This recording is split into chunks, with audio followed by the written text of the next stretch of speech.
A ver, al ser humano le gustan las soluciones fáciles, las soluciones simples, las soluciones sencillas. Y una cosa es decir que algo es posible y otra cosa es decir que algo es fácil. Cuando uno ve una idea, para que se convierta en una vivencia, tiene que estar dispuesto a pagar el precio. No basta ver una posibilidad para que esa posibilidad empiece a actuar a través tuyo. Tienes que actuar cada día como si esa posibilidad fuera una realidad. Y eso implica un largo entrenamiento. Y no todo el mundo está dispuesto a poner las dosis de fe, las dosis de determinación, las dosis de persistencia, las dosis de esperanza y las dosis de paciencia para que eso suceda. Hay muchas personas que no están dispuestas a hacer este trabajo. Quieren el camino fácil y la transformación de la mente es una gran posibilidad. No es un camino fácil. Por eso yo suelo comentar que el cambio profundo, la transformación, no es asunto de erudición, es asunto de motivación. No todo el mundo tiene el hambre que es necesario tener para hacer lo que es necesario hacer. Y claro, luego buscamos justificaciones, buscamos excusas. ¿Por qué sabemos que la gente que tiene ese hambre y esa motivación y esa garra por hacerlo lo logra? Porque podemos observar que hay muchos casos de personas que han creado sus sueños y las han hecho realidad. Y no ha sido nada fácil, pero han persistido, han creído en la idea, han seguido adelante. Por eso, bueno, desde mi punto de vista, lo mismo que para aprender un idioma nuevo, por ejemplo el inglés, primero tienes que sentir la necesidad y la ilusión, y luego necesitas un periodo muy largo, donde te sientes muchas veces haciendo el ridículo, porque no te entienden cuando hablas, porque tú no entiendes cuando ellos hablan. Al final, algo se abre en ti. No todo el mundo está dispuesto a aguantar esta tensión que se convierte luego en creación. Pero no nos olvidemos, la clave es que la persona tenga hambre por crecer, porque puede tener lo mejor de lo mejor enfrente, que como no tenga hambre, como no tenga ese espíritu ingenuo del que hablabas tú, esas ganas de aprender, y piense que todo lo sabe, o que el sistema es el que lo decide todo, esa propia persona está poniéndose en una situación de víctima que le va a impedir por completo aprender. La crisis, en el fondo, es una llamada a hacer un cambio fundamental en la forma de pensar, en la forma de vivir y en la forma en la que la sociedad contempla las cosas.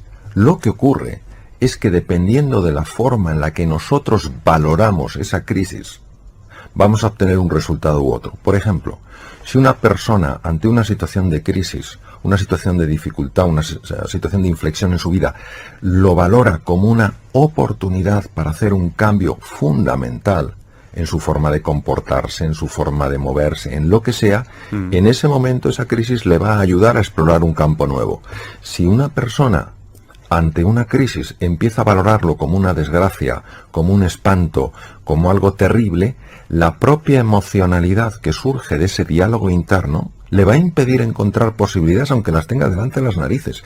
Es la valoración del evento lo que genera la experiencia en la persona. ¿Tendríamos que activar, Mario, el radar antifrases negativas hablando de uno mismo? Sí, vamos a ver. Yo creo que no hay un solo ser humano que tenga un acceso a la verdad completa. Por tanto, aunque nos digan cosas que no nos gusten, siempre hemos de saber que eso es una verdad incompleta. En caso de que sea una verdad incompleta, a lo mejor es que no es verdad en absoluto, pero si me dicen, ¿eres torpe? Bueno, en algunas cosas yo soy torpe. En algunas cosas yo soy torpe. Yo, por ejemplo, muchos deportes no se me dan bien. Como cirujano jamás he sido torpe. De hecho, he tenido una enorme habilidad como cirujano. Entonces, hay que diferenciar. Oiga, la torpeza, usted no me meta en un paquete global todo. Es que eres corto. Yo en algunas cosas, pues puedo ser bastante corto. Para para ciertos aprendizajes, a mí me cuesta una barbaridad. Otros aprendizajes, vamos, soy rápido como un guepardo. Entonces, nunca tomar lo que nos dicen los demás como la verdad completa, porque no hay nadie que tenga acceso a la verdad completa. La realidad es infinita y la verdad siempre es un juicio de la razón. Nosotros hacemos nuestra mejor aproximación a la verdad. ¿Qué ocurre? Que hay muchas personas, perdón, que se han creído ciertas cosas y el problema es que no paran de repetírselas. Entonces, generan ellas mismas a través del inconsciente las condiciones para que eso se cumpla. La profecía autocumplida. Exacto, claro.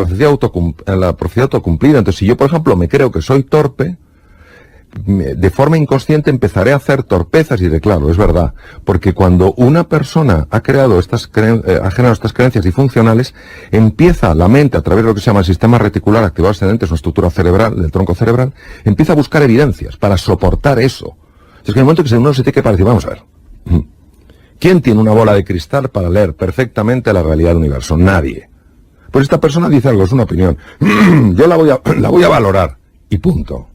Pero eso no se va a convertir en mi realidad. El ego hay que entenderlo no como una estructura fija, sino como una estructura dinámica. El ego es nuestra identidad. Y el ego puede tener dos posicionamientos. Uno es un ego completamente estanco o un ego poroso. El ego estanco hace que yo me sienta completamente separado del resto. No veo ningún punto en conexión. Solo me preocupa sobrevivir. Solo me preocupa utilizar a los demás para mis fines.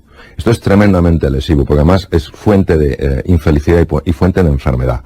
El ego poroso es cuando yo reconozco que sí, que tengo un cuerpo distinto, que tengo formas distintas de ver la realidad, que me gusta más un color, que me gusta más una cosa, pero a la vez soy consciente que todos los seres humanos formamos una unidad. ¿Por qué? Porque todos tenemos ilusiones, todos tenemos preocupaciones, todos tenemos angustias, todos tenemos luchas internas. Y eso hace que yo, reconociendo que soy distinto de los demás, no me sienta distante.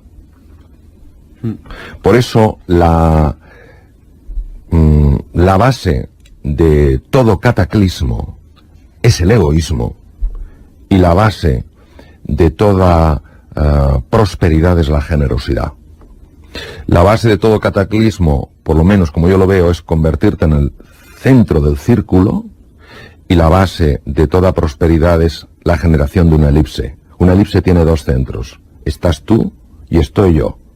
Claro, esto genera un encuentro, y donde hay encuentro hay posibilidades, y donde hay posibilidades, pues hay un estado de ánimo radicalmente distinto. La única manera en la que la creatividad aflora es cuando nos topamos con un muro. Porque cuando nos topamos con un muro y nos pegamos con el muro y el muro no se rompe, solo hay dos opciones que podemos tomar. La primera es abandonar y la segunda es encontrar un camino. Sabemos perfectamente que la creatividad se despliega y la inteligencia se abre precisamente cuando encontramos la dificultad. Lo que pasa es que como no nos gusta nada sufrir, en cuanto empezamos a notar que darle golpes al muro duele, lo normal es que abandonemos. ¿Cuántas personas, porque han seguido, porque han creído en sus posibilidades, han descubierto que todo muro tiene unas microfracturas y que por las microfracturas poco a poco te puedes ir colando? Yo creo que hay que tener mucha más hambre, mucha más ambición que no avaricia por alcanzar la propia plenitud. Yo creo que caemos con mucha facilidad en el conformismo, que en cuanto hacemos una cosa con un cierto nivel de competencia ya no aspiramos a la maestría. Enseguida nos acomodamos, y creo que este hambre, estas ganas de aprender, estas ganas de progresar, estas ganas de avanzar, no hay que perderlas nunca. Yo he visto personas, me invitaron hace unos años los cocineros del País Vasco para hablar de creatividad con ellos. Fíjate qué cosa, hablar de creatividad con ellos cuando tendría que haber sido yo el alumno. Y yo vi a algunas personas consideradas de los mejores cocineros del mundo, que lo son, alguno de con bastante juventud acumulada. Qué ganas de aprender, cómo tomaba notas, cómo preguntaba. Esto es un ejemplo. No me extraña que hayan llegado tan lejos. No me extraña que se hayan convertido pues en el Silicon Valley de la cocina a nivel mundial. No me extraña. Son generosos, tienen ganas de aprender. Y sin embargo también te encuentras con personas mucho más jóvenes que dicen, eso ya me lo sé. ¿Ah, sí? Cuéntame algo. Bueno, en fin, bueno. La palabra foco o la palabra atención, el foco de la atención, es clave. Nosotros vamos muy distraídos por la vida. Cuanto más complejo sea el entorno, más claras tienes que tener tus prioridades. Cuanto más difíciles son los desafíos, más anclado tienes que estar en tus valores. Eso es el foco. El foco es no dejarte distraer por cosas que son irrelevantes. En cirugía es fundamental tener foco. En la vida es fundamental tener foco. Tener foco es decir sí a lo fundamental Y obviamente para eso hay que decir no a lo que no es fundamental. Cuando nosotros nos encontramos ante un desafío, la mente tiene que hacer una valoración. Y la valoración es de dos tipos. Una, tierra incierta, tierra desconocida. Dos, tierra hostil. Si la valoración que hace la mente es tierra hostil, solo puede poner en marcha tres mecanismos. Ha sido así por muchísimo tiempo en la evolución de las especies. Uno, la agresión. Otro, la huida. Sí. Y otro, el bloqueo. Pues hay personas que quedan estancadas en la agresión, se sienten amenazados por la vida, se sienten amenazados por los demás, aunque los demás no les estén amenazando, y eso hace que tomen posturas agresivas, estén muy irritables, tiendan incluso a ser personas violentas. Es una lectura errónea de lo que está ocurriendo. ¿Cuál sería la diferencia entre el estrés bueno y el estrés malo, Mario? Yo creo que es una gran pregunta porque la palabra estrés tiene un montón de connotaciones negativas. Hay que recordar que cuando usamos palabras, el significado de esa palabra viene dado por el cajón emocional que abre en nosotros. El estrés es un mecanismo sumamente complejo que lo que pretende es ayudarnos en ciertos momentos en los cuales nuestra capacidad de afrontar el reto que tenemos delante no es suficientemente adecuada. Tenemos dos mecanismos, el proceso del estrés pone en marcha dos mecanismos. Uno es un mecanismo llamado de supervivencia, que solo se activa o se tendría que activar cuando nos encontramos frente a una amenaza real. Sin embargo, hay otro mecanismo que es el mecanismo de adaptación. En un mecanismo de adaptación, la clave es que el cerebro no percibe una amenaza, sí percibe incertidumbre, sí percibe cambio. Comprende que puede haber peligros, comprende que puede haber oportunidades, y los sistemas que se activan son totalmente diferentes de los mecanismos de supervivencia, porque aquí, por ejemplo, hay un cambio muy interesante en el riego sanguíneo del cerebro y nos damos mucho más cuenta de lo que está pasando. Nuestra capacidad de tomar decisiones es más acertada, nuestra capacidad de memorizar, nuestra capacidad de mantener en medio de lógico miedo un punto de entusiasmo por lo que podemos descubrir, se pone también, se activa, se pone en marcha. El problema surge cuando confundimos los mecanismos y el cerebro interpreta una situación en la que lo ideal sería activar mecanismos de adaptación con una situación en la que nos vemos amenazados. Esto lo estamos viendo muchísimo hoy en día. No cabe duda de que la situación que se vive económica, la situación económica que se vive actualmente en el mundo es muy compleja.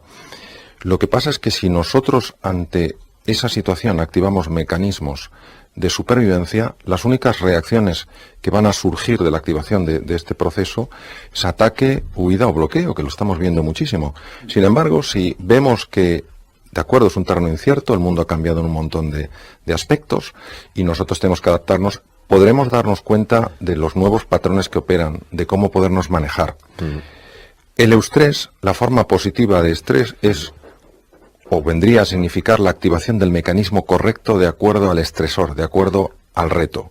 El distrés es cuando se ha activado un mecanismo que no es el correcto. Por ejemplo, si yo vivo permanentemente amenazado, en un mundo en el que, bueno, no es un mundo con una situación bélica, sino que es, pues como puede ser una ciudad como Madrid o Barcelona, si yo vivo con la sensación de estar permanentemente amenazado, aunque no sea muy intensa, pero sí prolongada en el tiempo, ese patrón de alarma sostenido en el tiempo tiene un efecto incluso a nivel molecular. Ya se sabe que afecta a la genética, afecta a cómo los genes se expresan, y esto es muy importante que lo sepamos. Nuestras emociones ya es una cosa muy testada científicamente. Nuestras emociones afectan a la genética. Hay veces que pensamos que los genes pues son los que son y se expresan o no, pues dependiendo de cuál es nuestro genoma. No es así. Los genes tienen, digamos, interruptores que hacen on o hacen off. Un gen se expresa o no se expresa dependiendo de estos interruptores. Y sabemos que tanto los entornos en los que vivimos, el aire que respiramos, la alimentación y nuestro estado emocional afecta muchísimo a la expresión de unos y otros genes. Qué fuerte. Leo en tu libro, en Vivir es un asunto urgente, Mario, esta frase dice: para que un ser humano crezca, madure y evolucione, son necesarios tanto episodios de estrés como de recuperación. Y dices, las personas necesitamos respetar este tipo de oscilación.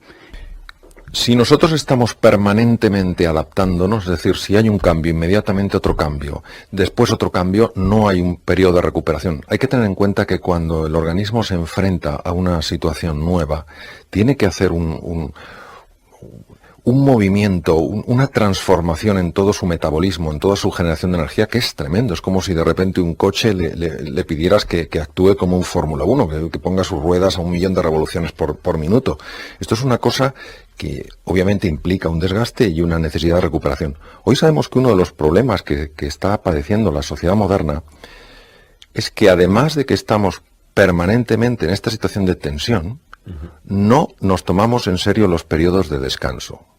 Yo quisiera resaltar que el periodo de descanso no es una pérdida de tiempo, que no nos tenemos que sentir culpables, ni avergonzados, ni asustados por qué van a pensar los demás. El periodo de descanso es como el sueño. Cuando una persona no duerme una media de 7 horas diarias, sabemos de forma clara que afecta a su sistema de defensa, que afecta al funcionamiento de su tubo digestivo, que empeora la memoria, que empeora la eficiencia. Pero muchas veces todo esto que no sea el hacer, lo vivimos como una pérdida de tiempo. Es absolutamente necesario que busquemos espacios a lo largo del día, sencillamente, son 4 o 5 minutos, dar un pequeño paseo, oír algo de música, cerrar los ojos, algo para recuperarnos. Es imprescindible. Si una persona no busca estos periodos de recuperación, automáticamente el organismo se resiente. Hablas muy claramente de la distinción entre el mundo real y el mundo mental. René Descartes hizo esa pregunta: ¿dónde está la verdad? La verdad obviamente está en la realidad. Lo real, en mayúsculas, es lo verdadero. Lo que no es real no puede ser verdadero. Y llegó a la conclusión que lo único de lo que te podías fiar era el pensamiento. El famoso cogito ergo sum, pienso luego existo. Porque para él el pensamiento era lo que te daba la fiabilidad. Sin embargo, luego en neurociencia se ha demostrado que esto es un gran error, lógico. En aquella época, hablamos de hace más de 300 años, que las emociones, claro que cuentan, y nos hemos dado cuenta del poder brutal que tiene la mente para distorsionar nuestra percepción de la realidad. Entonces esto ha llevado a un concepto que es volver a los sentidos. ¿Qué es volver a los sentidos? Volver a los sentidos es salirse del juicio, que no quiere decir no tener criterio, salirse del juicio y explorar la realidad, con tu vista, con tu oído, con tu palabra, con datos. Con datos. También, es decir, es ir a conectar con el mundo real y no tanto con el mundo mental que muchas veces nos tiene aprisionados. Antes de juzgar, explora, pregunta, analiza, observa, indaga, busca y luego ya sacarás una conclusión. No te aferres a lo primero que parece porque a lo mejor no es lo que es. Pues para mí acercarse a la realidad es intentar conectar con lo que es, no con lo que parece que es. Hay 2 tipos de interpretaciones, la interpretación automática y la interpretación reflexiva. La interpretación automática es cuando yo, de forma automática, sin pensarlo, es un sesgo inconsciente, valoro algo en base a una serie de presupuestos, a una serie de creencias previas. Por ejemplo, si yo creo que el mundo es escaso y veo que algo se está reduciendo, digo, claro, es normal, el mundo es escaso. El problema de estas interpretaciones automáticas es que lo único que hacen es buscar confirmar con una serie de evidencias tremendamente sesgadas, una serie de presupuestos iniciales que operan por debajo de la conciencia y que pueden ser absolutamente falsos. La interpretación con las reflexiones, como bien dices tú, es con los datos que hay una vez que yo he explorado, cómo les doy un sentido. Entonces, el sentido que se configura no tiene por qué parecerse en nada al sentido inicial. ¿Qué pasa? Que a nosotros nos gusta, no es que nos guste, estamos muy acomodados al pensamiento automático y muy poco al pensamiento reflexivo. El tema de la resistencia es una de las cosas que más me ha importado durante muchos años. Hay 2 tipos de resistencia ante situaciones nuevas. Está la resistencia intelectual. La resistencia intelectual se supera con información. Es decir, hay personas que dicen, pues esto es un desastre, esto es una amenaza, y hablan desde la desinformación. Entonces esas personas, para poder superar, trascender esa resistencia, lo que tienen que hacer es informarse. Es decir, entender que para tener una opinión que tenga un cierto valor, tienes que tener un mínimo de información. Opinar por opinar sin saber, puedes pensar que llama la atención, que atraes a algunas personas, pero no es un ejercicio que yo considere conveniente. Entonces esa resistencia se supera con información. La más compleja de resolver es la resistencia emocional. La resistencia emocional es una resistencia basada en un miedo que muchas veces ni siquiera está definido.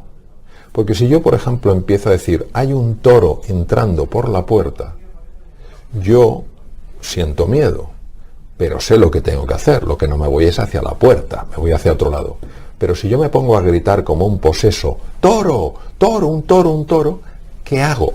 Me bloqueo, porque no sé hacia dónde, hay algo que me da miedo. Entonces, esta falta de delimitación, esta falta de concreción es muy típica cuando nos encontramos con elementos disruptivos. Y ahí es donde una persona tiene que aprender, por lo menos en lo básico, a gestionar su mundo emocional. Porque si no gestionas el mundo emocional, aunque sea en lo básico, entras en una de las fases peores en las que puede entrar un ser humano, se llama pánico. Entonces, cuando una persona entra en pánico, es una persona alocada. Y el daño que puede hacerse y puede hacer es brutal. Entonces, son dos gestiones diferentes. Es más, cuando se produce esa activación de los mecanismos mentales relacionados con el pánico, hay una falta absoluta de funcionalidad de aquellas áreas cerebrales en la región prefrontal que son claves para ver las cosas con un poquito de perspectiva. Por eso es tan importante gestionar las dos resistencias de forma distinta y no pensar que una resistencia emocional es una resistencia intelectual o que una resistencia intelectual es una resistencia emocional. Aunque tú racionalmente crees que estás actuando de una forma absolutamente objetiva, esto jamás es verdad.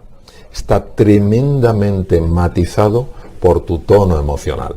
Por eso, cuando una persona entiende esto, sabe que no puede separar. Descartes distinguía la res cogitans, el intelecto puro, de la res extensa, en la que incluía emociones, etc. Y por ejemplo, Antonio Damasio, para mí en neurociencia afectiva en humano, no en animal de experimentación humano, el número 1 del mundo, Antonio Damasio claramente mostró que no existe esa separación con bisturí entre lo racional y lo emocional, sino que lo emocional está tremendamente imbricado en lo racional. Es como el color, en el color verde, lo azul sería lo racional, lo amarillo sería lo emocional. Tú en el verde no puedes distinguir el azul y el amarillo. La persona dice, no, yo solo he sido racional, como si solo hubiera color azul. No, hay color amarillo también, aunque tú creas que no, porque no estás viendo el verde, la enorme emocionalidad que hay en tus decisiones aparentemente tan racionales. Automáticamente tú estás viendo un color que no es el real. Pero el impacto que estás teniendo en el mundo real está mostrando que la verdad es que ese color no es solo azul, sino que ese color es verde. ¿Por qué es verde? Porque también se ha entretejido el amarillo, que es el mundo emocional. Yo creo que una de las cosas más bonitas que vamos a ver hoy quiero decir en esta época de nuestra historia como seres humanos, es la conexión entre distintos campos.